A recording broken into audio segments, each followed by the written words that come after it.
Jangan lupa nanti like and subscribe.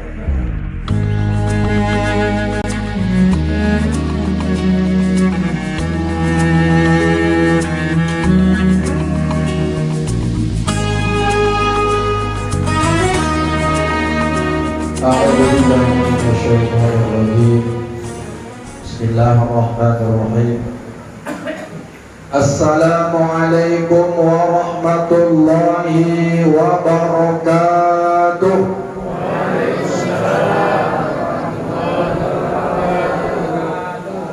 Alhamdulillahi rabbil alamin, wal aqibatu lil muttaqin, wala udwana illa 'alal zalimin.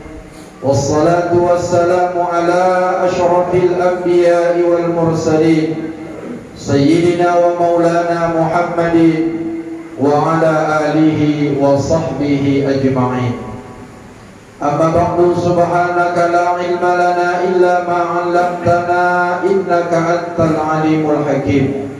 Rabbi shrah li sadri wa yassir li amri wahlul 'uqdatam min lisani yafqahu qawli. Allahumma rzuqna fahman nabiyyin wa hifdzal mursalin wa ilhamal malaikatil muqarrabin bi rahmatika ya arhamar rahimin. Yang sama kita hormati, yang kita muliakan, bapak-bapak, para pengurus Badan Kemakmuran Mushola Baitur Rahman. Yang sama kita hormati, yang kita muliakan. Ada Pak Kepling, ada apa? Mana Pak Kepling kita? Oh, udah lama saya tak jumpa Pak Kepling. Alhamdulillah Pak Kepling hari ini bergabung dengan kita. Mudah-mudahan Pak Kepling ini sehat-sehat ya Bu. Bu Kepling datang? Datang. Oh, mungkin lagi ada Pak ya. Yang sama kita hormati, yang kita muliakan, bapak-bapak, ibu-ibu, para tuan-tuan guru, alim ulama, para asatidz, anak-anak remaja kami, anak-anak yang di belakang yang sedang melempar-lemparan bola. Mudah-mudahan kita semua dirahmati dan diridhoi oleh Allah Subhanahu wa taala. Amin ya rabbal alamin. Bapak-bapak, ibu-ibu, jamaah yang dimuliakan Allah Subhanahu wa taala, judul tausiah kita pada malam hari ini 3 huruf. Sabaro. Apa Bu? Sabaro. Sabar. Kalau bahasa Arab huruf sobar. Sampai kemarin dari sumber amal sabar.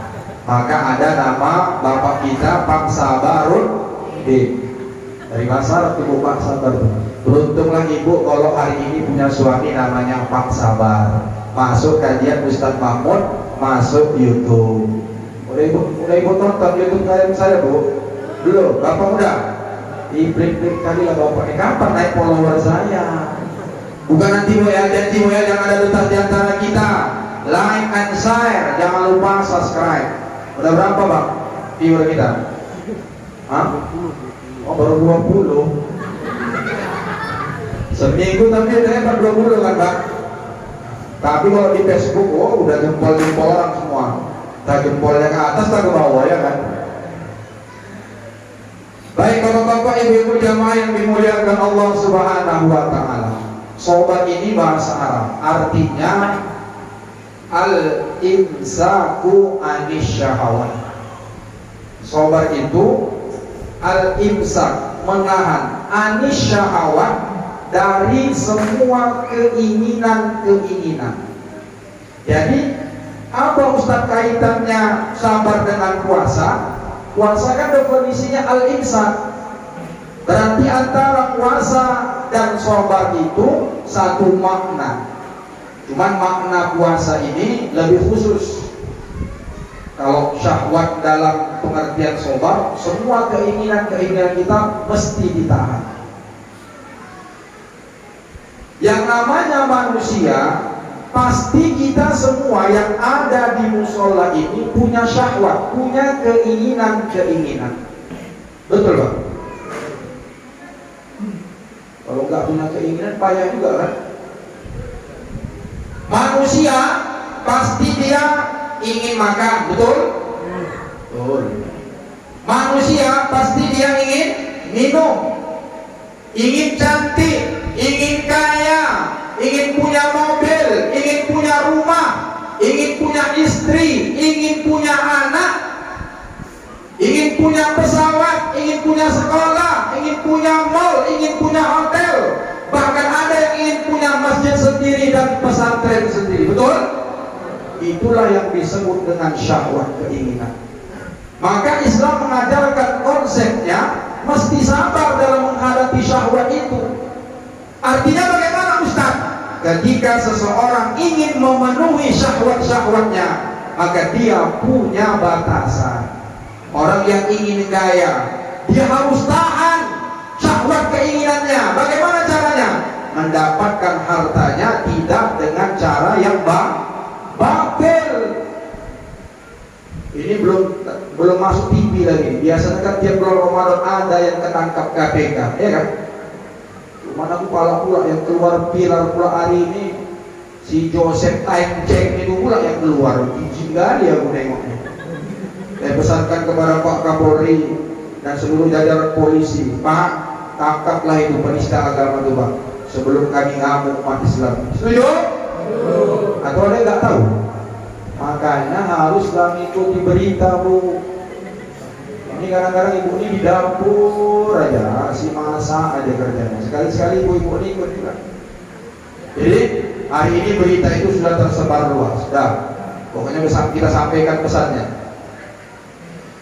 Para ulama itu membagi sabar menjadi 3 tingkatan. Ini catat bagus-bagus, Bu.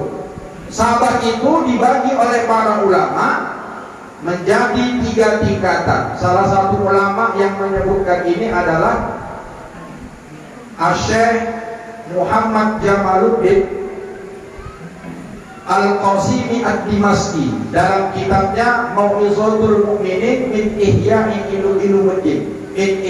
Ulumuddin. Beliau menyebutkan dalam kitab ini bahwa sabar itu dibagi menjadi 3 tingkatan. Tingkatan yang pertama, level yang paling tinggi itu adalah sabar ketika menjalankan ketaatan kepada Allah. Saya ulangi balik, Bu. Sabar yang paling tinggi, kelas VVVVIP, very important, itu adalah sabar ketika menjalani ketaatan kepada Allah. Kenapa ini menjadi tingkatan yang paling tinggi? Karena ketaatan kepada Allah setiap saat dan setiap waktu kita laksanakan. Berat, Bu, menjalankan taat kepada Allah nih. Contohnya sholat aja 5 kali sehari semalam. Betul kan, Bu? Kalau subuh jangan tanya. Subuh itulah paling berat kali sabar kita. Macam mana Ustaz? Udah bagus-bagus lah muazzin kita. Saya selalu juga yang Bapak muazzin kita ini. Masih cantik suara. Nggak sanggup, saya nggak sanggup mimbanginya. Makanya anak muda remaja-remaja ini belajar keren sama Bapak ini. Yang Bapak ini aja. Bapak ini nggak lama lagi, nggak lama lagi suaranya, maksudnya umurnya tetap panjang, Pak, ya kan? Harus ada regenerasi. Ada pula kalimat di belakang amin, katanya, Pak. Itu dendam itu berarti kan? Dah. Aduh, dia lah kadang-kadang. Aku di masjid Baitur Musola ini lupa aja kajimu. Minggu lalu lupa. Saya mana tadi, Pak? Robi juga dapat camping, ya kan? Baru sekali datang Pak camping, kan Robi ya, Pak. Jadi sahabat, tingkat yang paling tinggi itu ketika kita menjalankan ketaatan kepada Allah. As-salatu khairum minan naum. Bapak sama ibu masih di dalam kamar pakai AC 16 derajat Celcius, ya kan? Berat mata tuh, Bu. Berat angkatkan badan. Itulah cobaan sabar itu, diuji kesabaran kita. Betul? Bagi orang-orang yang sungguh sanggup dia mengangkatkan matanya, sanggup dia menggerakkan tubuh dan kakinya, dia langkahkan kaki dan seluruh anggota tubuhnya masuk ke musola kita ini, berarti dia lulus menghadapi kesabaran dalam ketaatan. Sabar. Kalau kita taraweh ibu, mohonlah bapak-bapak ini bersabarlah. Imam ini kan modelnya macam-macam. Ada yang cepat, ada yang lambat, ada yang sedang. Saya ini sedang lah ya. Kalau yang cepat sabar lah nih, sabar lah tuh. Kadang-kadang kan atu-atu nih pun kasihan. Makanya imam-imam ini perlu ilmu. Ilmunya macam mana Ustaz? Nabi yang mengajarkan. Kata Rasulullah, kalau jadi imam itu faqtadi bi al-afihim. Imam, kata Rasul, tengok makmummu, tengok jamaahmu, lihat orang-orang yang paling lemah di antara mereka. Caranya bagaimana? Sebelum sholat, imam menghadap ke jamaah sambil mengucapkan sawu sufufakum fa inna taswiyatas sufuf min tamami sholat. Jangan kakinya yang ditengok, mukanya pun atuk itu ditengok. Oh, lah atuk-atuk semua yang tengok di depan nih. Jangan copat kali.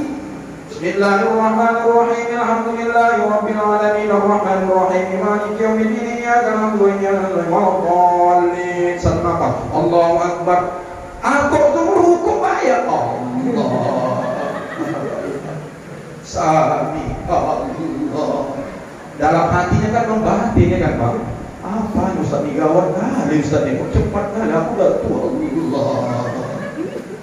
Kasihan atuk, maka imam perlu ilmu. Tapi kami ini Pak, imam-imam ini, oh lah bayar, kasihan kami banyak kena fitnah, serba salahnya kami ini. Cepat awak kuat, atuk tuh kasihan. Lambat awak kuat, remaja-remaja, anak-anak gadis di belakang, ibu-ibu mengumpat aja lama kali.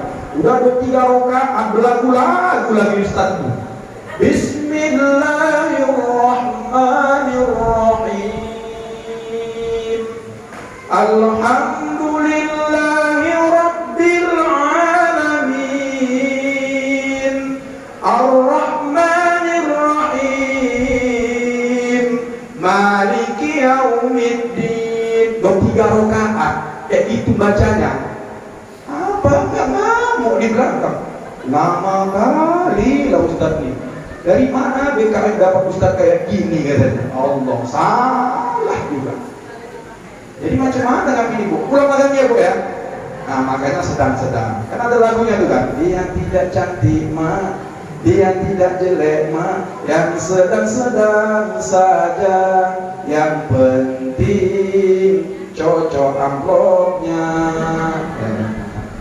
Dah. Itu tingkatan pertama, sabar dalam ketaatan berat, maka ditempatkan oleh para ulama dia yang paling tinggi. Kenapa? Karena setiap hari hampir kita buat. Turun yang kedua, sabar dalam meninggalkan maksiat. Ini level kedua. Oh, meninggalkan maksiat ini diuji kesabaran kita. Contoh. Misalnya ada seorang laki-laki. Ini laki-laki kan, misalnya laki-laki ini masih lajang lah kita, ganteng dia, kayak saya. Tiba-tiba ada yang nelpon dia, Assalamualaikum. Rupanya suara perempuan itu mental kali Pak. Rupanya ketahuan janda. Mohon maaf yang janda Bu, yang di sini jandanya soleha semua. Amin ya Rabbal. Saya doakan yang janda-janda cepat dapat duda kaya. Duda kayanya yang mau mati, ya kan? Yang banyak hartanya kan? Amin dari ibu tadi ya Allah. Nampak kali ibu matre. Duit aja ibu. Dah. Ditelepon lah. Assalamualaikum. Salam. Gimana kita bisa jumpa? Oh di ayam Pejat Surabaya. Jumpa orang di sini. Rupanya perempuan ini kaya Pak, naik Pajero, seksinya gak tanggung. Laki-laki ini tamatan pesantren, kan kayak saya tadi kan tamatan pesantren. Jumpa orang. Habis makan ditraktir sama perempuan kaya. Habis ditraktir, rupanya perempuan ini ingin mengajak zina laki-laki. Dia bilang, ayo kita check in ke hotel JW Marriott, aku siapkan semua. Tapi karena laki-laki ini laki-laki yang beriman, ikuti pengajian kita pada malam hari ini, dia bilang, inni akhafullah. Enggak, tante, aku takut kepada Allah. Berat gak begitu? Berat gak Pak? Ada perempuan cantik, ditraktirnya makan, semuanya digratiskan, dibelikannya handphone Pak, banyak diajaknya berzina. Kira-kira bisa kita nolak? Bu, berarti hati-hati bapak-bapak nih Bu ya. Gak ada yang bilang Pak, gak ada yang bilang berani. Berat meninggalkan maksiat, berat. Karena itu memang ujian dari Allah. Tapi laki-laki ini mengamalkan hadis baginda Rasulullah Sallallahu Alaihi Wasallam. Ada 7 golongan kata Rasulullah. Nanti di padang mahsyar tidak ada perlindungan yang diberikan selain kepada 7 golongan ini. Salah satunya adalah laki-laki yang diajak berzina oleh seorang perempuan yang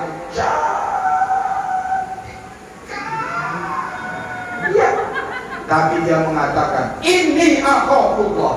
Coba kutanya, kalau ada anak-anak remaja, anak-anak pemuda, ada orang yang ngajak zina, saya yakin dan percaya, ayo kita mainkan, pasti gitu jawabannya. Ya kan, apalagi masa-masa COVID ini baru pulang ada PHK nya, diterima. Berat meninggalkan maksiat, berat. Contoh satu lagi, Bapak kerja di kantor wali kota lah kita bilang. Bapak punya meja, punya jabatan, menjadi kepala seksi bidang pengadaan barang. Proyek-proyek semua jatuh ke Bapak. Tiba-tiba datang orang bawa uang 1 koper, mau mendirikan hotel yang di dalam hotel itu ada diskotik dan tempat karaoke bebas. 1 koper di bawahnya, kira-kira ada 10 M di dalam. Datang ke meja Bapak, disodorkan. Kira-kira berat nggak ujian? Rumah awak udah bocor, bini awak mulutnya lantam kali. Bang, udah 20 tahun abang kerja di kantor wali kota, masih naik mio aja bang itu abang-abang yang baru datang itu tembak di depan rumah kita, satu kantornya abang, beda bagiannya. Kok dia bisa naik mobil Mercedes? Oh Mercedes. Kok bisa dia beli mobil Innova baru? Gak jelas abang nih. Goyang, goyang Pak. Goyang, tuntutan istri besar. Maka kadang-kadang bapak-bapak ini awalnya baik ya. Gara-gara istri kita mau emas, mau rumah baru, kereta baru, baju baru, semua mau baru, goyang iman kita. Betul Pak? Cuman apa? Kata yang datang, inni akhafullah. Tidak, aku takut kepada Allah. Datang kawan sebelah, dibuatkannya Bapak. Oh, Bang, apa ya Bang? Ambil lah katanya. Kenapa kau ambil? Ambil aja Bang. Nanti keluarkan 2,5% katanya. Allah Akbar, ditengoknya kan mushola Baitur Rahman kan itu kan AC-nya udah nggak dingin. Perlu pelebaran. Nanti ustadz-ustadznya undang yang bagus-bagus, yang punya YouTube undang. Kan itu perlu biaya. Iya juga ya katanya. Diteken. Berat gak kira-kira ujian itu? Berat. Maka ulama menggolongkan meninggalkan maksiat itu masuk level yang kedua, level bisnis. Turun yang ketiga, sabar level yang paling rendah, ekonomi kelas. Kalau ekonomi kelas ini kira-kira kalau naik ALS yang tak berhasil, yang inang-inang semua di dalam, panas, suntil-suntil, buang suntilnya di dalam ALS itu, kira-kira gitulah. Sabar model yang ketiga ini yang kayak gitu. Siapa dia? Orang yang mendapatkan cobaan atau musibah. Jadi Pak, kalau ada keluarga kita mati, rumah kita kebakaran, rumah kita kebanjiran, rumah kita kerampokan, kereta kita hilang, maka itu sesungguhnya level cobaan sabar yang tingkat paling bawah. Jangan ibu, kalau suami ibu nangisnya nggak tanggung kali. Ibu kira-kira kalau bapak meninggal ibu nangis? Satu orang Pak, bapak kalau ibu meninggal bapak nangis?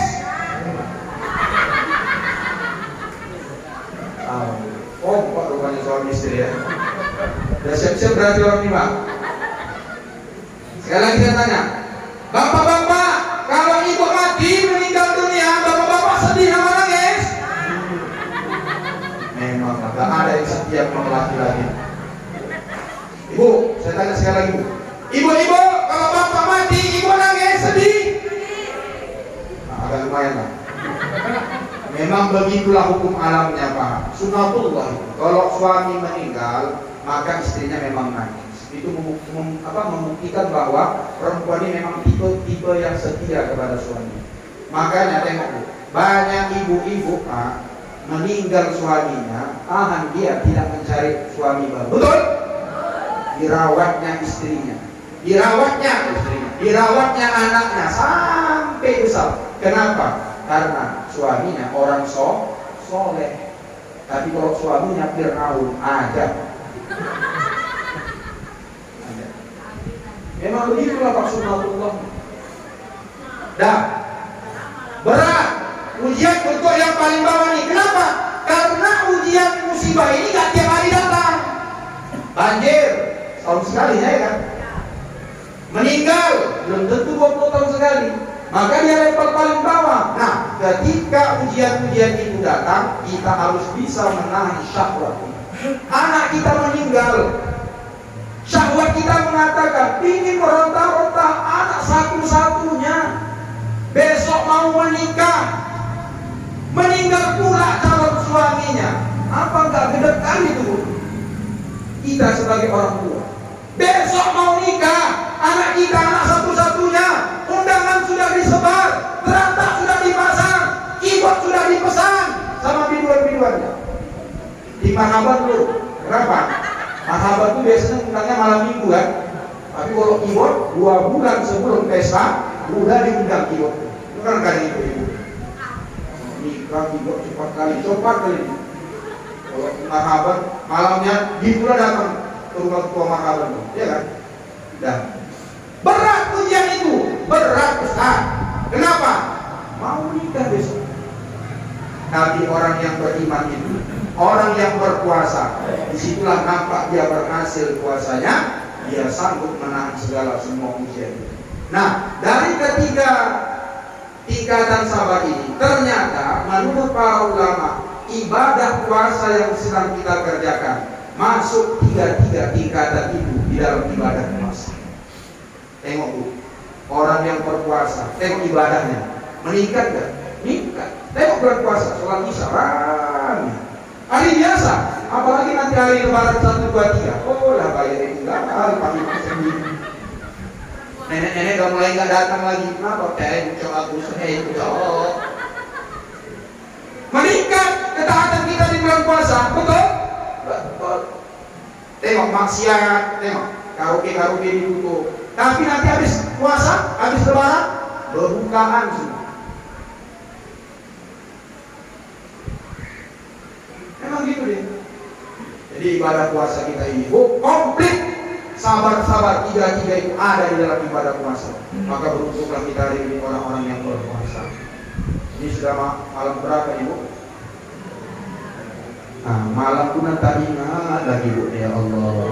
Malam ke-9, 20 hari lagi kita lebaran. Udah siap kue kita Bu? Belum. Baju lebaran udah beli? Kereta baru udah beli? Belum. Saya ingatkan Pak, ujian sabar ini juga waktu ketika puasa ini hebat. Apalagi pedagang-pedagang, ada pedagang sini, pedagang baju. Oh itu hebat kali. Diuji betul kesabaran kita nanti mau dekat-dekat lebaran. Contohnya kayak mana Ustaz? Asik memegangi, menawari aja, ibu-ibu itu gak jadi beli. Maka Bagus banget nih kan? Bangku dari mana? Oh, impor di Korea. Berapa kak? Supaya dempul. Dempul bisa kak? Udah diremes-remesnya, dicoba-cobanya, cabut dia. Sabar, ya kan? Pedagang dia kan? Diuji itu kesabarannya. BKM bulan puasa nih diuji kesabarannya. Kenapa? Banyak suara-suara sumbang dari jamaah. Itu bilangnya kok kayak gitu. Sedikit bot. Nah, apa yang dibilang? Habis ceritanya BKM. BKM sabar juga menghadapi jamaah anak kecil yang ribut-ribut di belakang. Sabar Pak BKM. Sabar kita. Semuanya butuh kesabaran. Hidup ini kuncinya sabar. Kalau sabar kata Allah, perhatikan dalam surat Az-Zumar ayat 10. Allah Subhanahu wa taala berfirman sebagai penutup. A'udzu billahi minasy syaithanir rajim. Bismillahirrahmanirrahim. Innama yuwaffas sabiruna ajrahum bighairi hisab. Sesungguhnya orang-orang yang sabar dalam hidupnya, ajrahum, pahala mereka itu bighairi hisab, unlimited, gak ada batasnya. Ini mudah-mudahan kita termasuk orang-orang yang sabar. Amin. Ya Rabbal alamin. Ini kan kami sampaikan, mudah-mudahan bermanfaat. Mohon maaf atas segala kekurangan dan kekhilafan. Billahi taufiq wal hidayah. Wassalamualaikum warahmatullahi wabarakatuh.